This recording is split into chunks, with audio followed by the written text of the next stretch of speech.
Good morning students, welcome to my YouTube channel. Chemistry classes में आपका welcome है। Last time हमने chemistry classes में टॉपिक स्टार्ट किया था हमारा आयनाइजेशन एनर्जी का। हमने टॉपिक स्टार्ट किया था कि what is the ionization energy, क्या होती है, और हमने इसके रिलेटेड बात की थी कि कौन कौन से फैक्टर्स आयनाइजेशन एनर्जी को क्या करते हैं, इफ़ेक्ट करते हैं।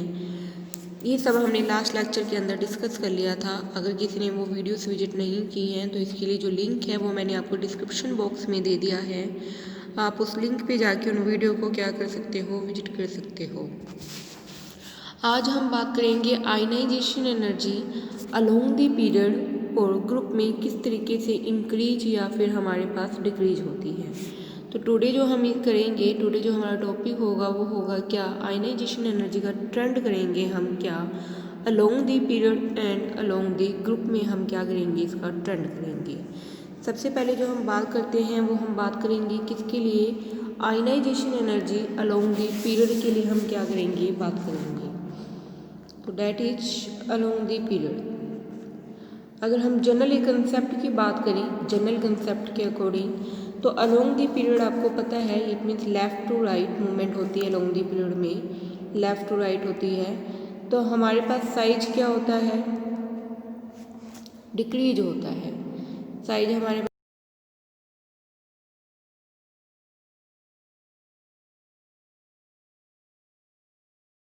हाई होती है। ठीक है, हमें पता है, ये सब मैं आपको पहले बता चुकी हूँ। इन दी एटॉमिक रेडियाई टॉपिक के अंदर मैंने ये आपको बताया था कि जब भी हम लेफ़्ट टू राइट क्या करते हैं, मूव करते हैं, तो हमारे पास साइज क्या होता है, डिक्रीज होता है। क्यों? क्योंकि जो इलेक्ट्रॉन्स हैं वो एक ही शेल में क्या हो रहे हैं, हमारे पास ऐड हो रहे हैं। और एक ही शेल में ऐड होने की वजह से इफेक्टिव न्यूक्लियर चार्ज की वैल्यू इसमें क्या होती है, हमारे पास हाई होती है। इफेक्टिव न्यूक्लियर चार्ज की वैल्यू क्या होगी, हमारे पास हाई होगी। मीन्स क्या होगा कि न्यूक्लियस और इलेक्ट्रॉन के बीच में अट्रैक्शन क्या होती है, हमारे पास हाई होगी। न्यूक्लियस और इलेक्ट्रॉन में अट्रैक्शन हमारे पास क्या होगी, गुड होगी। क्या होगी, हमारे पास अट्रैक्शन गुड होगी, मीन्स हाई होगी। एज ए रिजल्ट हमारे पास साइज क्या हो जाता है, मीन्स डिस्टेंस क्या हो जाता है, रिड्यूस हो जाता है। डैट्स वाई हमारे पास साइज भी क्या हो जाता था, रिड्यूस हो जाएगा। अगर साइज हमारे पास रिड्यूस है तो मैंने आपको इसके फैक्टर्स में बताया ही था कि आयनाइजेशन एनर्जी के फैक्टर्स में अगर साइज हमारे पास कम है तो इलेक्ट्रॉन्स को उनमें से निकालना हमारे लिए क्या होगा, एक डिफ़िकल्ट प्रोसेस होगी। तो हमें एनर्जी क्या करनी पड़ेगी, ज़्यादा प्रोवाइड करनी पड़ेगी, और इसलिए हमारे पास आयनाइजेशन एनर्जी की वैल्यू क्या आती है, हाई आती है। तो अलोंग द पीरियड में हमारे पास साइज स्मॉल होने की वजह से, हाई इफेक्टिव न्यूक्लियर चार्ज की वजह से हमारे पास आयनाइजेशन एनर्जी की value along the period generally हमारे पास क्या मिलती है, हाई मिलती है। बट यहाँ पे हमारे पास कुछ इरेगुलरिटीज़ देखने को मिलती हैं अलोंग द पीरियड में। जब हम मूव करते हैं तो हमारे पास कुछ इरेगुलरिटीज़ आती हैं ड्यू टू दी हमारे पास एक्स्ट्रा इलेक्ट्रॉन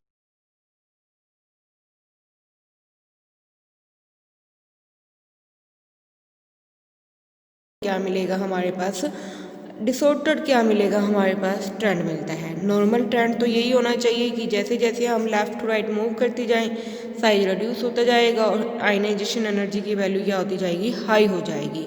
बट कई एलिमेंट्स की हमारे पास आयनाइजेशन एनर्जी हाई होने की जगह हमारे पास क्या होती है, कम होती है। क्यों होती है, ये सब फैक्टर्स हम बात करेंगे अभी। तो सबसे पहले हम बात करते हैं, मैंने जो पीरियड लिया है वो कौन सा पीरियड लिया है, सेकंड पीरियड ले लिया है मैंने। सेकंड पीरियड ले रही हूँ मैं। सेकंड पीरियड के जो एलिमेंट है वो कौन से होते हैं हमारे पास, lithium to beryllium, beryllium to boron, boron to carbon, carbon to nitrogen, nitrogen to oxygen, oxygen to fluorine, fluorine to neon. ये है हमारे पास, ये हमारे पास सेकंड पीरियड एलिमेंट है। Lithium to beryllium, beryllium to boron, boron to carbon, nitrogen, oxygen, fluorine and then neon है हमारे पास। हम कैसे मूव कर रहे हैं, देखो लेफ़्ट टू राइट मूव कर रहे हैं। तो इस बिहाफ पे सबसे ज़्यादा आयनाइजेशन एनर्जी हमारे पास नियोन की होनी चाहिए थी, और सबसे कम हमारे पास किसकी होनी चाहिए, लिथियम की होनी चाहिए। क्योंकि इसका साइज बहुत ज़्यादा स्मॉल हो चुका है तो इसकी हाई होगी, इसका लार्ज है तो इसकी कम होगी।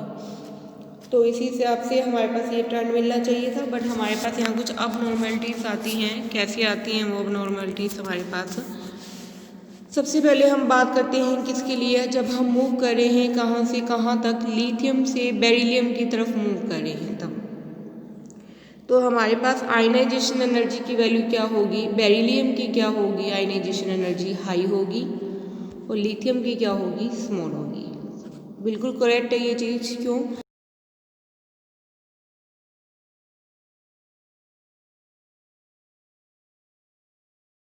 है तो इसकी आयनाइजेशन एनर्जी हमारे पास क्या होगी, स्मॉल होगी। बट जब हम बेरिलियम टू बोरोन की तरफ मूव करते हैं तो इस अकॉर्डिंग बोरोन की आयनाइजेशन एनर्जी क्या होनी चाहिए थी, ज़्यादा, बट होती क्या है, कम। और बेरिलियम की क्या होनी चाहिए थी, कम, बट होती क्या है, ज़्यादा। समझ आई बात सभी को? पहले मैं लिथियम से बेरिलियम की तरफ मूव कर चुकी हूँ, तो बेरिलियम की हमारे पास क्या है, हाई है। ठीक है, रीजन वही, ड्यू टू स्मॉल साइज। जब मैं बेरिलियम से बोरोन की तरफ मूव कर रही हूँ तो आयनाइजेशन एनर्जी बोरोन की क्या है, हमारे पास लो है, और बेरिलियम की आयनाइजेशन क्या है, हाई।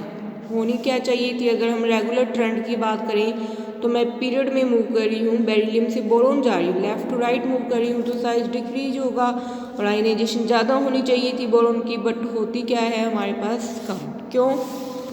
बिकॉज बेरिलियम की जो इलेक्ट्रॉनिक कन्फिगरेशन है वो हमारे पास क्या है, डेट इज 1s2 2s2। तो बेरिलियम की जो इलेक्ट्रॉनिक कन्फिगरेशन है वो है 1s2 2s2। बोरोन की है 1s2 2s2 2p1। ये किसकी आयनाइजेशन एनर्जी है, इलेक्ट्रॉनिक कन्फिगरेशन है बोरोन की। बेरिलियम की है दिस।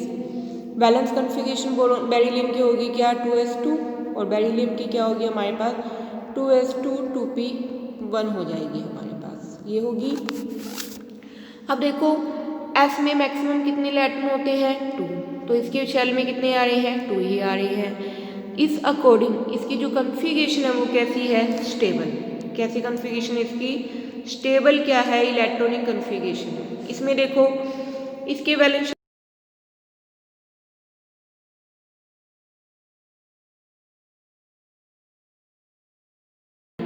सेकंड इसमें नोट करो कि इसमें जो इलेक्ट्रॉन है वो कौन सी शेल में ऐड हो रहा है, लास्ट इलेक्ट्रॉन P में। इसमें किस में ऐड होता है, S में। पेनिट्रेशन इफेक्ट किसका ज़्यादा होता है, आपको पता ही है, S का सबसे ज़्यादा, देन P का।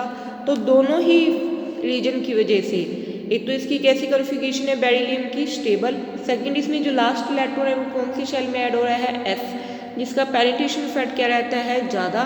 तो इन दोनों फैक्टर्स की वजह से बेरिलियम की कन्फिगरेशन स्टेबल है और इसके पेनिट्रेशन इफेक्ट भी ज़्यादा है।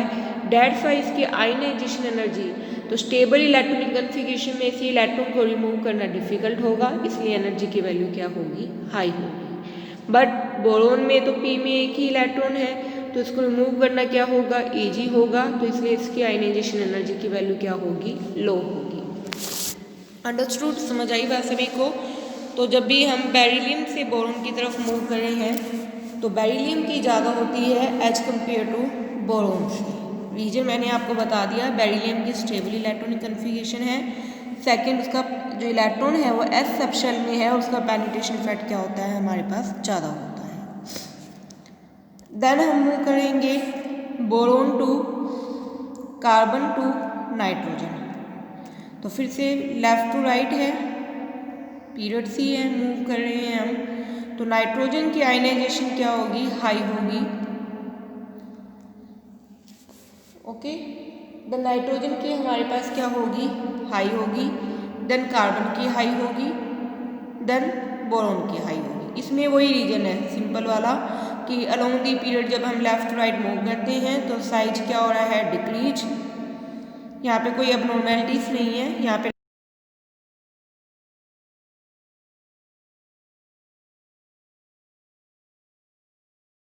क्या होगी, इंक्रीज हो जाएगी। ओके, अंडरस्टूड, समझ आई बात सभी को? सॉरी, तो ये हमारे पास क्या है, सिंपल सा ही है। इसमें तो रेगुलर ट्रेंड मिल रहा है हमारे पास कि जब भी हम boron to carbon to nitrogen move कर रहे हैं तो हमारे पास रेगुलर ट्रेंड मिलेगा due to the small size and high effective nuclear charge. Ionization energy nitrogen की ज़्यादा रहेगी। देन अगर हम बात करें क्या, अगर मैं मूव करी हूँ कहाँ से कहाँ, नाइट्रोजन टू ऑक्सीजन की तरफ, तो हाई किसकी होनी चाहिए थी, ऑक्सीजन की, बट आयनाइजेशन एनर्जी ऑक्सीजन की क्या है, लो है, और नाइट्रोजन की आयनाइजेशन एनर्जी क्या है, हाई है। समझ आई बात सभी को।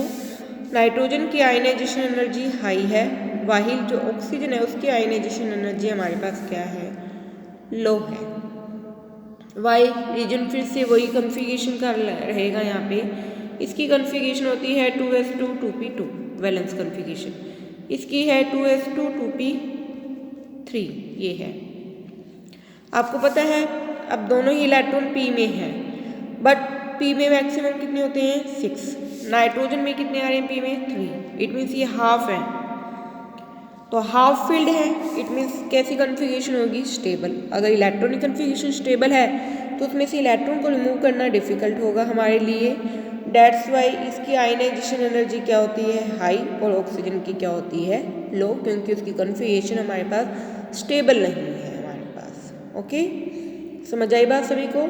तो नाइट्रोजन से ऑक्सीजन की मूवमेंट में हमारे पास ऑक्सीजन की आयनाइजेशन ज़्यादा होनी चाहिए थी, बट होती कैसी है, लो। क्यों, क्योंकि नाइट्रोजन की कन्फिगरेशन स्टेबल है तो उसमें से इलेक्ट्रॉन को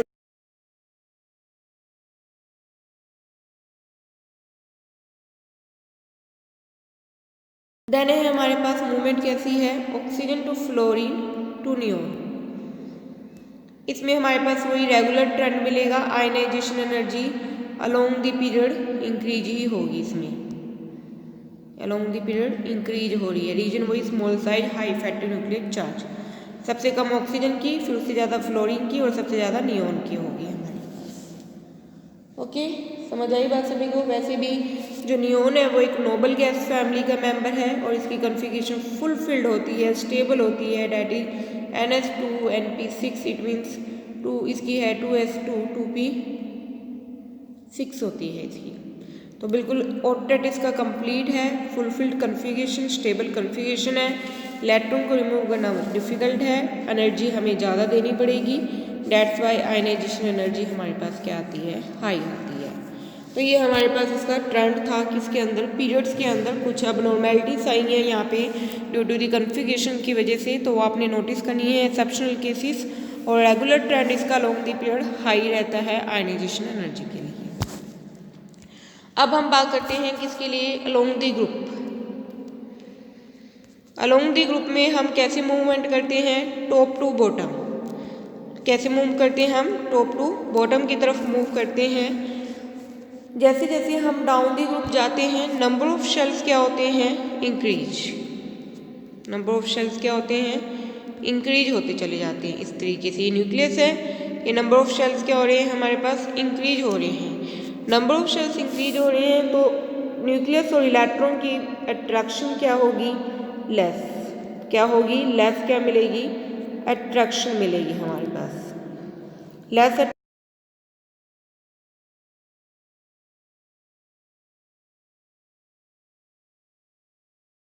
और इफेक्टिव न्यूक्लियर चार्ज की वैल्यू क्या होगी, लो। तो डेट्स वाई न्यूक्लियस इलेक्ट्रॉन के बीच की अट्रैक्शन क्या होगी हमारे पास, वीक होगी, इलेक्ट्रॉन को रिमूव करना इजी होगा, तो एनर्जी हमें कम देनी पड़ेगी, इसलिए ionization energy down the group क्या होती है हमारे पास, डिक्रीज होती चली जाती है। समझ आ गई है बात सभी को। तो down the group ionization energy क्या होगी हमारे पास, डिक्रीज होगी, और यहाँ पे हमारे पास रेगुलर ट्रेंड ही रहेगा, कोई अबनॉर्मेलिटीज नहीं मिलेंगी। तो अलोंग दी ग्रुप हमारे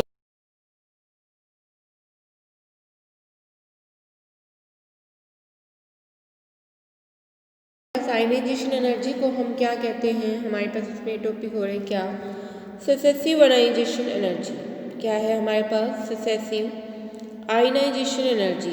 सक्सेसिव आयनाइजेशन एनर्जी जो है वो मल्टी इलेक्ट्रॉन्स एटम्स के लिए रहेगी। यू नो कि एक एटम में हमारे पास सिंगल इलेक्ट्रॉन्स की जगह मल्टी इलेक्ट्रॉन्स भी हो सकते हैं, और आयनाइजेशन एनर्जी होती है हमारे पास वन इलेक्ट्रॉन्स की रिमूवल।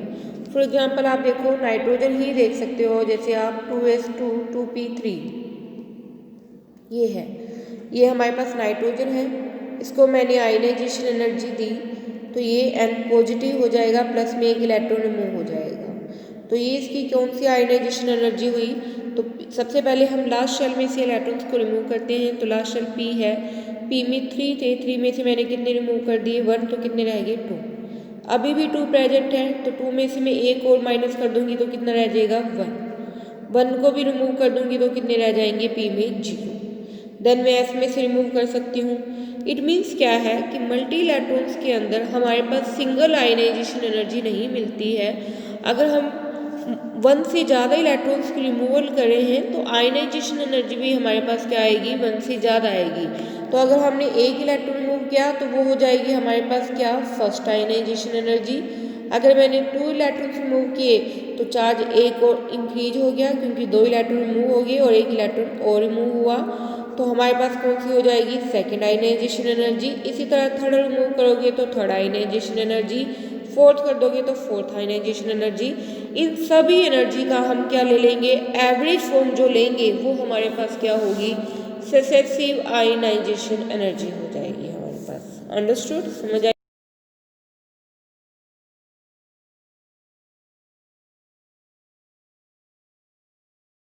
आयनाइजेशन एनर्जी कहते हैं। एवरी एटम की डिफरेंट क्या मिलती है हमारे पास? आयनाइजेशन एनर्जी होती है, तो उन्हीं के अकॉर्डिंग की वैल्यूज रहेंगी हमारे पास। फॉर एग्जांपल देखो, मैंने आपको पहले ही बताया है नाइट्रोजन की कन्फिगरेशन क्या है? स्टेबल है। तो स्टेबल है, अगर मैं इसका एक इलेक्ट्रॉन रिमूव कर रही हूँ फिर हमें एनर्जी क्या देनी पड़ी है? ज़्यादा देनी पड़ी है। तो फर्स्ट आयनाइजेशन एनर्जी तो इसकी क्या होगी? हाई होगी। बट जब मैंने इसमें से जैसे 2s2 2p3 ये थे, एक इलेक्ट्रॉन मैंने क्या कर दिया? रिमूव कर दिया, माइनस कर दिया, तो कितने रह गए हैं? 2s2 2p2। जो फर्स्ट दिया है उसमें तो आयनाइजेशन एनर्जी हमारे पास क्या हो रही है? हाई, क्योंकि स्टेबल इलेक्ट्रॉनिक कन्फिगरेशन थी, रिमूव करना डिफिकल्ट था, तो आयनाइजेशन एनर्जी क्या है हमारे पास? हाई है।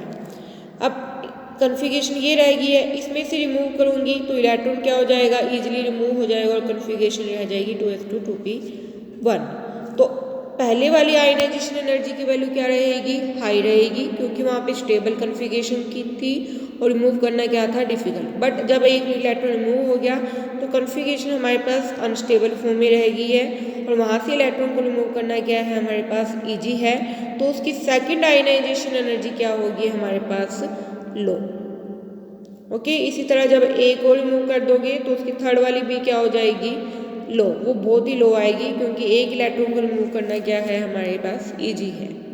बट जब 2s2 रह जाएंगे हमारे पास, ये फिर से स्टेबल है, फुलफिल कन्फिगरेशन है, फिर से इसमें से इलेक्ट्रॉन को रिमूव करना क्या होगा? डिफिकल्ट। तो फोर्थ आयनाइजेशन एनर्जी फिर से क्या होगी? हाई। मीन्स क्या है कि जो आयनाइजेशन एनर्जी है उसके लिए एक मोस्ट इंपॉर्टेंट फैक्टर देखो इलेक्ट्रॉनिक कन्फिगरेशन है। जिस तरीके की आपकी इलेक्ट्रॉनिक कन्फिगरेशन होगी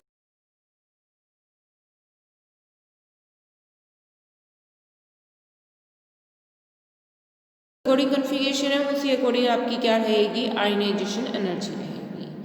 अंडरस्टूड? समझ आई बात सभी को? तो आप इस चीज़ का ध्यान रखना। फॉर एग्जाम्पल हम एक दो प्रैक्टिस कर मैं आपको बता देती हूँ। जैसे आपसे पूछा जाए कि आउट ऑफ द पोटाशियम और आर्गन किसकी आयनाइजेशन एनर्जी ज़्यादा है? पहले आप इनको अरेंज करना कि ग्रुप में अरेंज है, पीरियड्स में अरेंज है। देन आप देखना पोटाशियम का एटॉमिक नंबर होता है 19। इसकी जो कन्फिगरेशन होती है हमारे पास पोटाशियम की, वो क्या रहेगी हमारे पास? इसकी कन्फिगरेशन 3s हमारे पास क्या रहेगी? सॉरी, पोटाशियम की जो हमारे पास कन्फिगरेशन है वो क्या रहेगी? 4s1। और आर्गन की जो हमारे पास कन्फिगरेशन है वो क्या है? 3s2 3p6। अब ये क्या है? फुलफिल्ड है। फुलफिल्ड में से इलेक्ट्रॉन को रिमूव करना क्या है? डिफिकल्ट है। तो इसकी आयनाइजेशन क्या होगी? हाई, और इसकी क्या होगी हमारे पास? लो। ओके, समझ आई बात सभी को? तो इस तरीके से आपसे एग्जाम्पल दिए जा सकते हैं और उसके अकॉर्डिंग आपसे पूछा जा सकता है कि किसकी ज़्यादा है और किसकी कम है। तो प्रैक्टिस हम इसकी प्रैक्टिस प्रॉब्लम्स आप करके देख सकते हो। आप मेरे से भी कोई भी एग्जाम्पल करके पूछ सकते हो। कोई भी आपको क्वेरी लगे तो आप मेरे से पूछ लेना। और ये प्रैक्टिस आपने करनी है आयनाइजेशन एनर्जी से रिलेटेड जो एग्जाम्पल्स हैं आपके, तो आप इनको कर लेना और कोई भी प्रॉब्लम हो या डाउट हो तो आप मेरे से पूछ सकते हो। Thank you.